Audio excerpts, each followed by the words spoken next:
Shut up and sit down. 12.4 guardian of the constitution. अब संविधान का जो गार्जियन है वो किसको माना जाता है? सुप्रीम कोर्ट को। कैसे? आइए पढ़ते हैं। The constitution of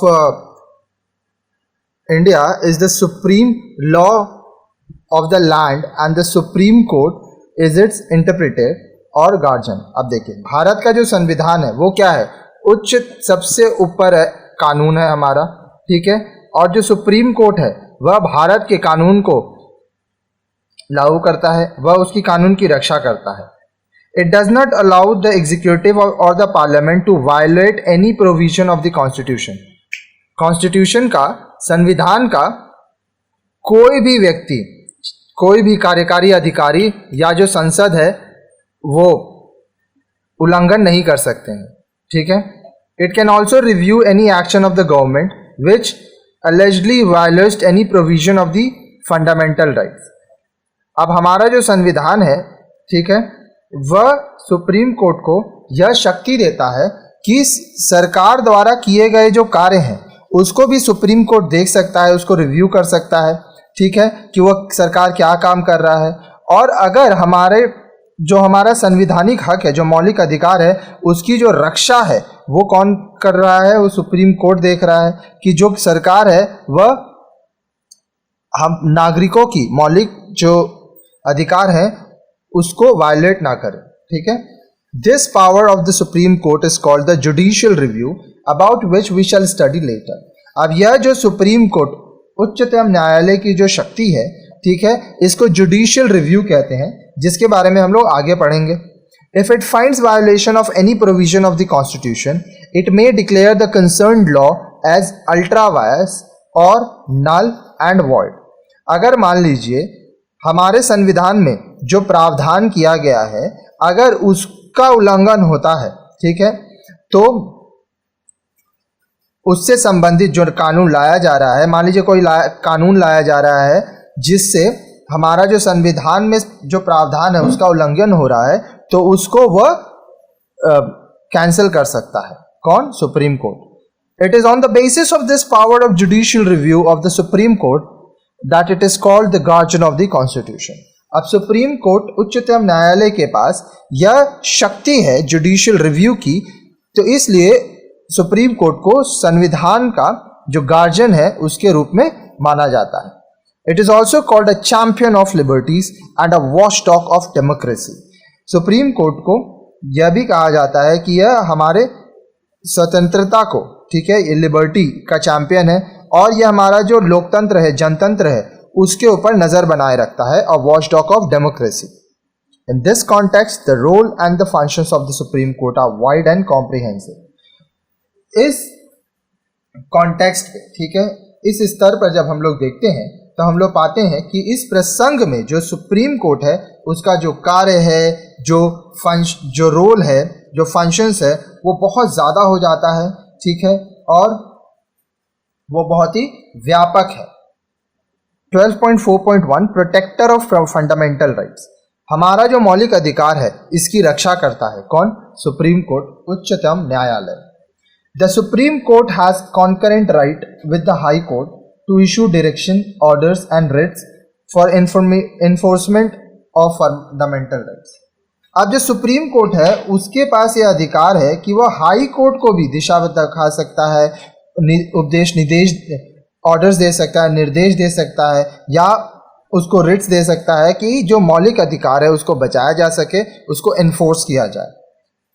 these are in the nature of writs of habeas corpus, mandamus, prohibition, certiorari and quo warranto। अब ये सारे के बारे में हम लोग आगे पढ़े थे। These writs make the Supreme Court a protector and the guarantor of fundamental rights। अब ये जो रिट्स है, इससे जो सुप्रीम कोर्ट है, उच्चतम न्यायालय, ये हमारा जो मौलिक अधिकार है इसका रक्षक भी है और गारंटर भी है। ये गारंटी देता है कि जो नागरिकों को संविधान में मौलिक अधिकार दिया गया है उसकी रक्षा जरूर हो। The idea is that in case of violation of a law or right, the court may issue directions for compliance with the constitution। अब इसका जो विचारधारा ये है कि मान लीजिए अगर कोई ऐसी परिस्थिति आती है कि कानून का उल्लंघन होता है या किसी के अधिकारों का उल्लंघन होता है, तो जो कोर्ट है वो एक डायरेक्शन दे सकती है कि संविधान के हिसाब से किस तरह से चलना है। Thus the citizens of India are secure as far as fundamental rights are concerned. तो जो भारत के नागरिक हैं वो मौलिक अधिकार के क्षेत्र में वो सुरक्षित रहते हैं। The Supreme Court has the right to declare a law passed by the legislature null and void if it encroaches upon on fundamental rights. मान लीजिए जो विधानसभा है या विधानमंडल है, अगर वहां पे कोई कानून की मंजूरी दे दी जाती है, वो कानून पास हो जाता है, तो भी सुप्रीम कोर्ट उस कानून को हटा सकता है अगर वो कानून संविधान में दिए हुए मौलिक अधिकारों का उल्लंघन करती है। तो it has rejected many legislations which violated fundamental rights. Supreme court बहुत सारे कानूनों को, legislations को, ठीक है, वो क्या किए हैं, खारिज कर दिए हैं जो कि हमारे मौलिक अधिकार का उल्लंघन कर रहे थे। This shows how the Supreme Court has always served as the guardian of the fundamental right. अब इससे समझ में आता है कि जो सुप्रीम कोर्ट है वो हर बार किस तरह से हमारे जो मौलिक अधिकार हैं उनको बचाए रखता है और वह एक माता पिता, एक गार्जियन की तरह काम करता है। Writ. It is an order issued to a lower court or a functionary of the state to take steps to restore rights of the people. अब रिट क्या होता है, ये एक निर्देश होता है, ऑर्डर होता है, ठीक है, कि जो कि या तो लोअर कोर्ट को दिया जाता है, कौन देता है, सुप्रीम कोर्ट, या तो स्टेट को दिया जाता है ताकि वह नेसेसरी स्टेप्स ले ताकि लोगों का जो मौलिक अधिकार है वह उन्हें मिल सके, ठीक है, उनके अधिकारों का उल्लंघन ना हो। 12.4.2 review of its own judgement. अब जो उसका खुद का जजमेंट होता है, जो वो न्याय देते हैं लोगों को, ठीक है, जो वो निर्णय देते हैं, उसका रिव्यू करना। If the Supreme Court discovers that there are some new facts और एविडेंस और if it is satisfied that some mistakes or error took place in its previous decision, it has the power to review the case and alter its previous decision. मान लीजिए supreme court को ऐसा लगता है कि कुछ ऐसे तथ्य हैं या कुछ ऐसे सबूत हैं जो कि नए आए हैं, या तो सुप्रीम कोर्ट इस बात से सहमत होता है कि सुप्रीम कोर्ट का जो निर्णय था उसमें या तो कोई गलती हुई है, तो सुप्रीम कोर्ट के पास यह ताकत है, यह शक्ति है कि वह उस केस को वापस से ओपन कर सकती है, रिव्यू कर सकती है और अपने निर्णय को बदल सकती है। This is generally done when a review petition is filed. ये तब होता है जब कोई रिव्यू के लिए पिटीशन डालते हैं। Normally review is done by a bigger bench than the original decided the case. आमतौर पर ये जो रिव्यू होता है ये एक बिगर बेंच, बड़े बेंच में होता है, जहां पर डिसीजन लिया है वहां पर नहीं। 12.5 judicial review. It is a process through which judiciary examines whether a law enacted by a legislature or an action of the executive is in accordance with the constitution or not. अब judiciary examines, ये क्या है, ये एक ऐसा तरीका है जहां पर ये देखा जाता है कि जो विधानसभा है, ठीक है, या जो कार्यकारी अधिकारी है, वो जो काम कर रहा है क्या वो कानून के हिसाब से है जो हमारे संविधान में लिखा गया है या नहीं। The power of the judiciary review was first acquired by the Supreme Court of the United States. अब जो जुडिशियल रिव्यू का जो शक्ति है वो सबसे पहले यूनाइटेड स्टेट्स, अमेरिका का जो सुप्रीम कोर्ट है उसको यह शक्ति दिया गया। Now it is freely exercised by the Supreme court of India and in many other countries. अब भारत में जो उच्चतम न्यायालय है सुप्रीम कोर्ट, और बहुत सारे देशों का जो सुप्रीम कोर्ट है वहां पर जुडिशियल रिव्यू किया जाता है। Our high courts also exercise this power. हमारा जो उच्च न्यायालय है, हाई कोर्ट, वहां पर भी जुडिशियल रिव्यू करने की शक्ति दी गई है। Judicial review does not mean that every law passed by the legislature is taken up by the Supreme Court for review. अब जुडिशियल रिव्यू का ये मतलब नहीं हुआ कि विधानसभा में जितने भी कानून लाए जाएंगे, जितने भी कानून को मंजूरी दी जाएगी, सबको सुप्रीम कोर्ट में रिव्यू के लिए भेजा जाए।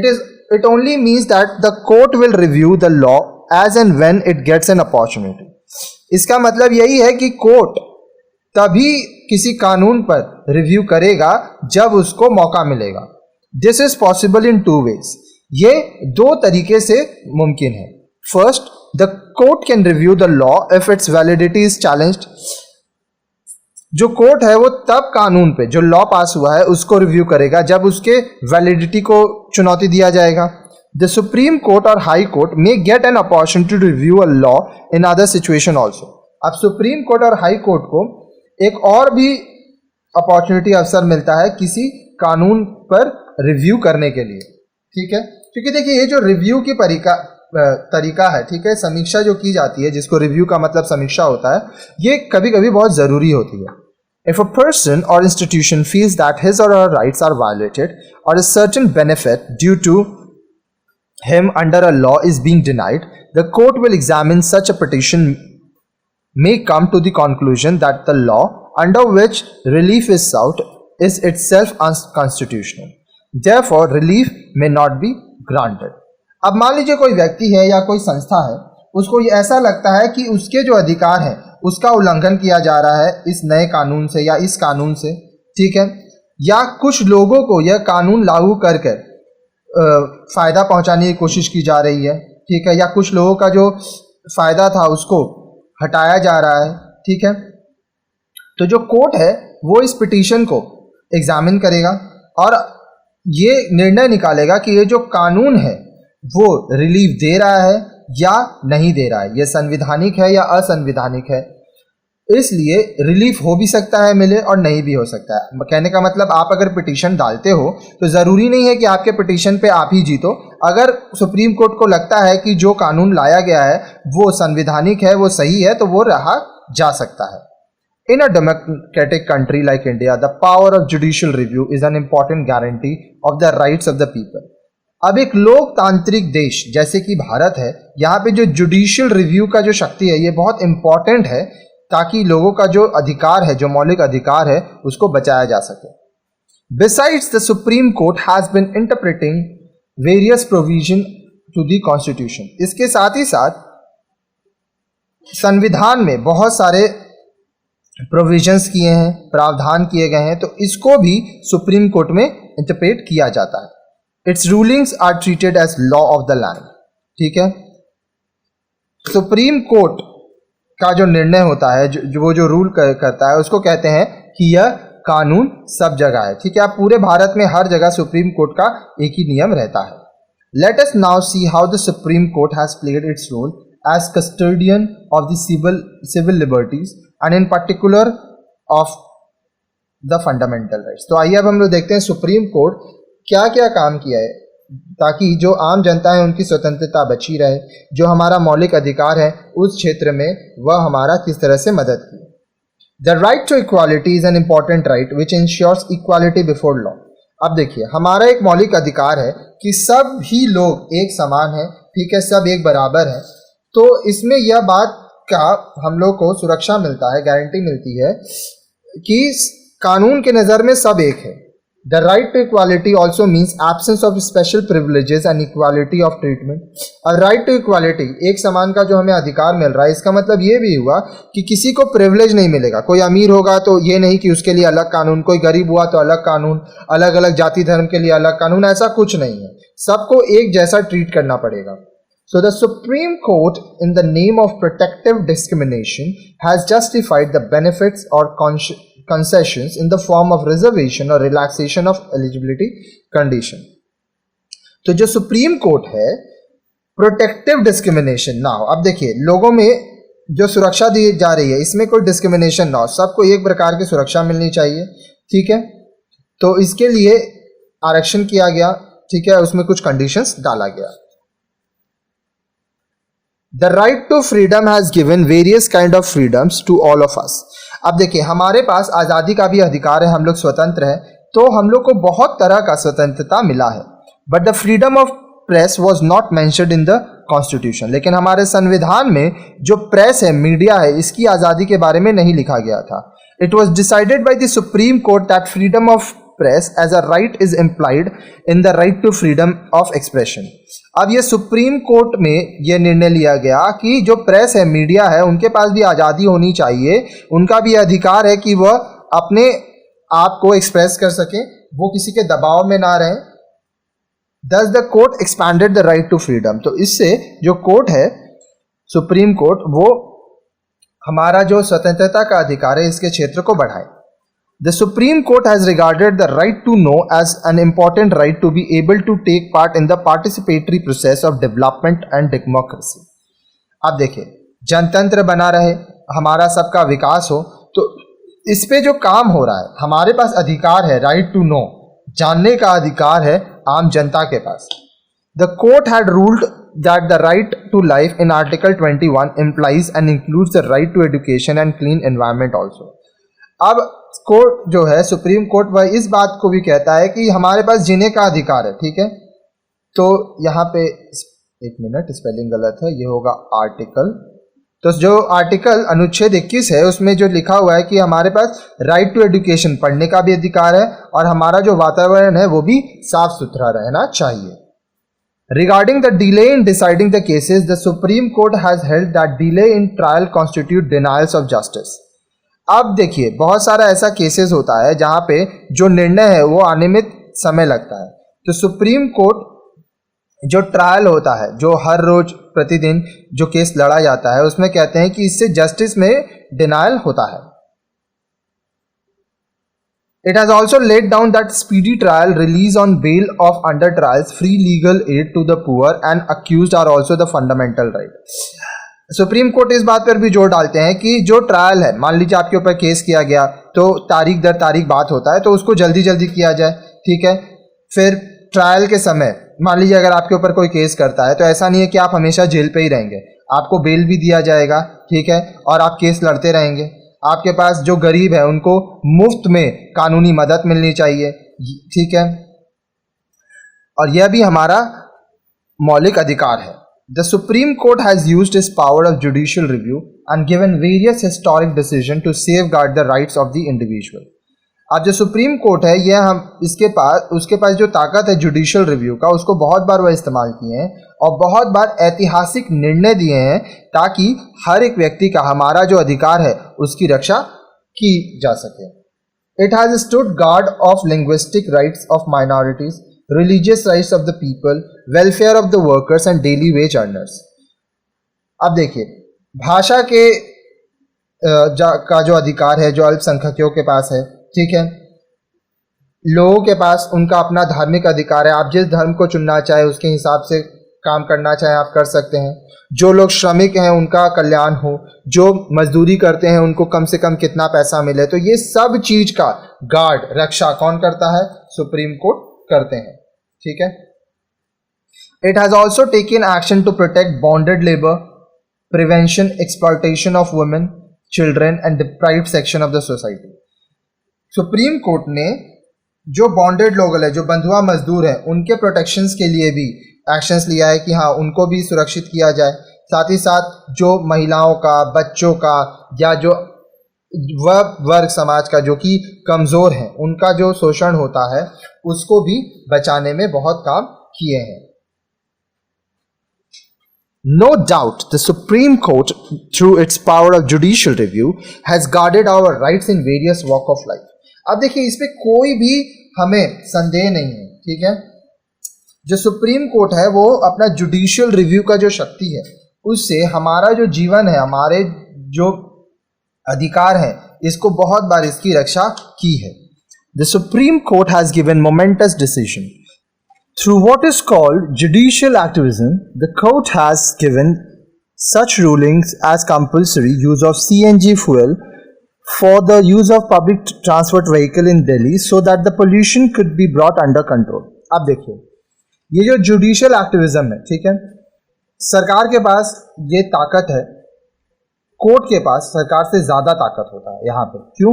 क्योंकि अब जैसे कोर्ट ने ये कंपलसरी कर दिया है कि दिल्ली में जो भी पब्लिक ट्रांसपोर्ट व्हीकल होगा उसमें CNG फ्यूल ही आप इस्तेमाल कर सकते हैं, ताकि वहाँ पे जो पोल्यूशन है, जो प्रदूषण है, उसको कंट्रोल में लाया जा सके।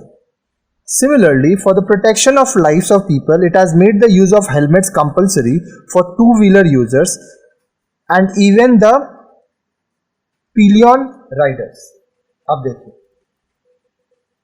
लोगों की भलाई के लिए, ठीक है, लोगों की जिंदगी की रक्षा के लिए ये कंपलसरी कर दिया गया है कि जो 2 चक्का चलाते हैं उन लोगों को हेलमेट्स पहनना है। और पिलियन राइडर्स क्या है, जैसे 2 चक्का, मान लीजिए मैं गाड़ी चला रहा हूं, आप पीछे बैठे हैं, तो आप पिलियन राइडर हैं, तो आपको भी हेलमेट पहनना पड़ेगा। The power of judicial review is an important guarantee of the rights of the people. अब देखिए, ये लोगों का अधिकार जो है कि उन लोगों की रक्षा करने के लिए जुडिशियल रिव्यू का पावर, शक्ति दिया गया है सुप्रीम कोर्ट को। It does not allow any violation of the constitution. संविधान का उल्लंघन किसी भी प्रकार से नहीं किया जा सकता है, ठीक है, सुप्रीम कोर्ट इसको अलाउ नहीं करता है। It has given several new interpretation to the constitutional provision. जो संविधानिक प्रावधान थे उसमें बहुत सारे नए इंटरप्रिटेशन चीजों को भी लाया supreme court. Thus it has protected as well as expanded the constitution। तो इस तरह से वह संविधान की रक्षा भी किया, कौन, सुप्रीम कोर्ट, और उसमें संशोधन करके उसका विस्तार भी किया।